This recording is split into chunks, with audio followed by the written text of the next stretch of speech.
आई सप्तशृंगी मातेचं दर्शन घेऊन झाल्यानंतर आम्ही पोहोचलो त्या ठिकाणी. ही जागा एवढी सुंदर असेल याची आम्ही कल्पना सुद्धा केली नव्हती. खूपच सुंदर आणि तेवढीच शांत आणि ही सुटणारी गारगार हवा मन अगदी प्रसन्न होऊन गेलं. तुम्ही सुद्धा जर सप्तशृंगी गडावर येताय तर आईचं दर्शन घ्याच, पण त्याचबरोबर ह्या दोन ठिकाणी नक्की भेट द्या. नाहीतर ह्या एवढ्या सुंदर जागा, हा एवढा सुंदर परिसर तुम्ही नक्कीच मिस कराल. आणि ह्या एवढ्या सुंदर जागेसाठी एक लाईक तर बनतोच आणि एक सुंदर कॉमेंट सुद्धा. आता एवढं केलंच आहे तर ते सबस्क्राईब सुद्धा करून टाका. तुमचं एक लाईक, एक कॉमेंट आणि सबस्क्राईब करणं हे माझ्यासाठी मोटिवेशन आहे, मला एनर्जी देतं. त्यामुळे चॅनलला नक्की सबस्क्राईब करा.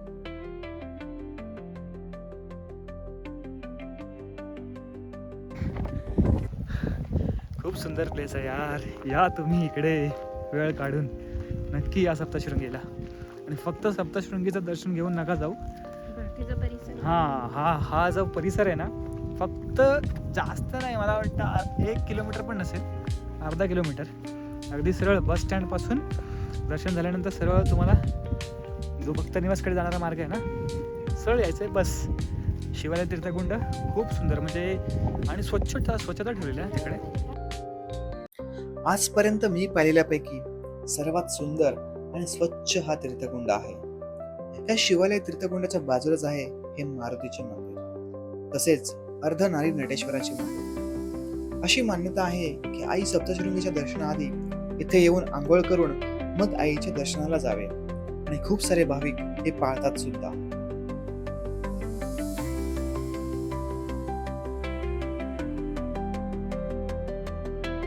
आणि हा जो आहे तो आहे सतीचा कडा. याला शीतकडा असंही म्हणतात. या कड्याची एक आख्यायिका आहे.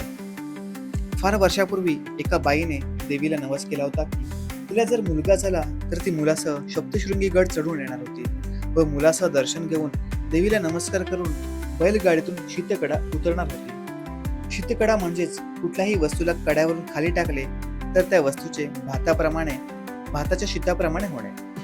देवी बाईच्या इच्छेप्रमाणे नवसाला पावली व बाईला मुलगा झाला. नवस फेडायचा आहे असे सांगितले. तिचा नवरा तयार होईना. शेवटी त्या बाईचा घरगडी बैलगाडी चालवण्यास तयार झाला. सर्वांना देवीची करुणा भासली. घरगडी, बैलगाडी, बाई व मुलगा कड्यावरून सुखरूप खाली उतरले. हा भयान नवस देवीने बाईकडून फेडून घेतला. आजही शीतकड्याच्या गाडीच्या चकोऱ्या दिसतात. कड्याच्या वरच्या बाजूस वाऱ्याचा फार मोठा झोत असतो. आता सध्या इथे कड्याचा वरील भाग हा कुंपण घालून सुरक्षित केलेला आहे, तुम्ही जसं बघताय. त्यामुळे हा कडा पवित्र समजून लोक याचे दर्शन घेतात. तर तुम्ही सुद्धा जर इकडे आलात तर नक्की याचे दर्शन घ्या.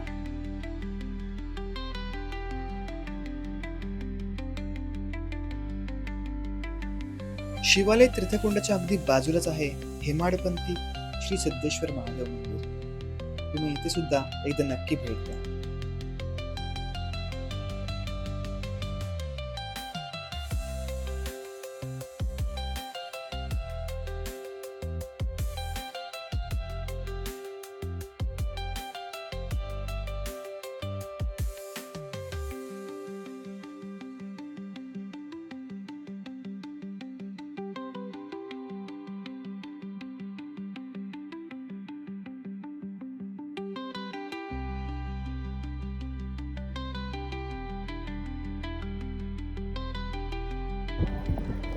महादेवांचं दर्शन घेऊन झालेलं आहे आणि आता आपण जाणार आहोत प्रसादालयामध्ये.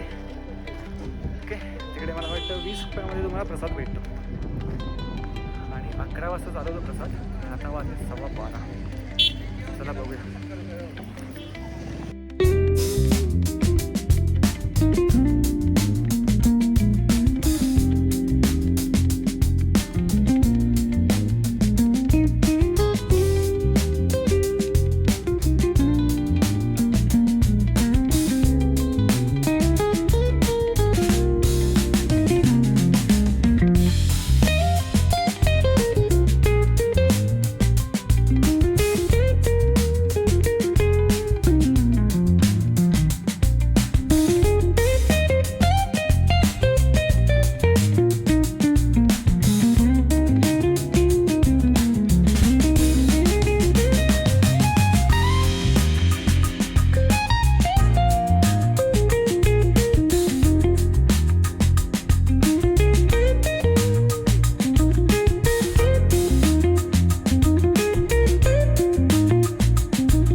इथून तुम्ही आलात आणि हे बघा इथे आहे आपलं भक्तनिवास कार्यालय.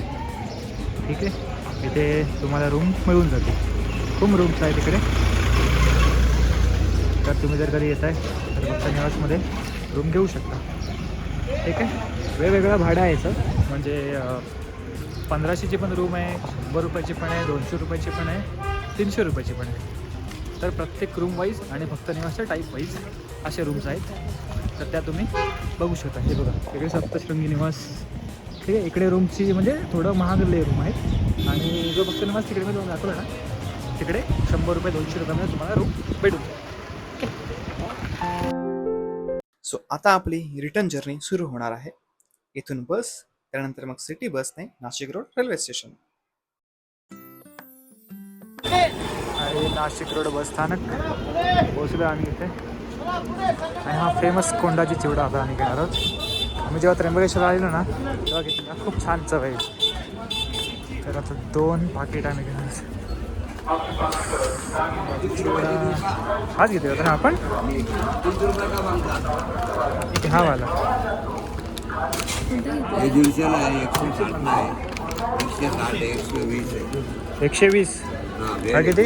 160. 160. 160. 160. हा 150. हा 150.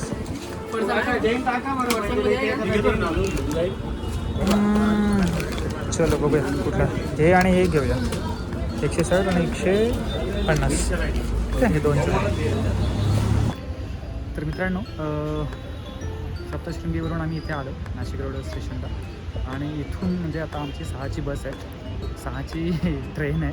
आणि म्हटलं इथेच जवळपास एक छान म्हणजे सुंदर लोकेशन आहे, ते म्हणजे मुक्तिधाम. सो तुम्हाला जर माहिती असेल तर इथे नक्की या. स्टेशनपासून हार्डली 10 मिनटं चालत तुम्ही इथे येऊ शकता.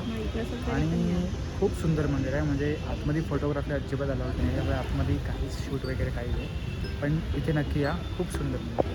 हे बघा हे मंदिर आहे.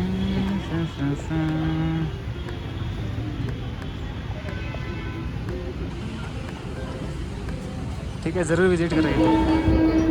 सो आता आम्ही आलेलो आहे Nashik railway station.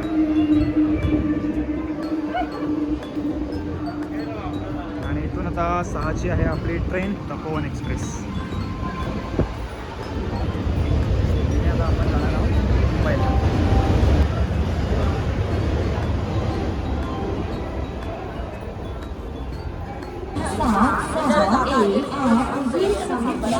Chhatrapati Shivaji Maharaj terminus Mumbai Tapovan express platform क्रमांक 3 वर येत आहे. फायनली ट्रेन आलेली आहे 17618 Tapovan express.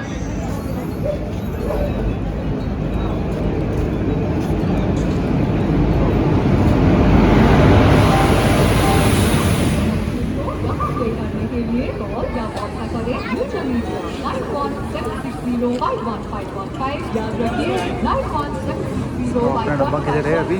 User media D3 D1 गया 1 मिनट भाई.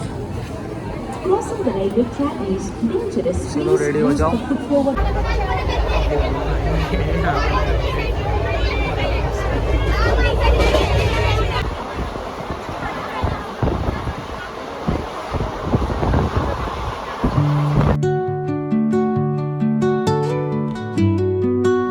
So thank you so much for watching the video.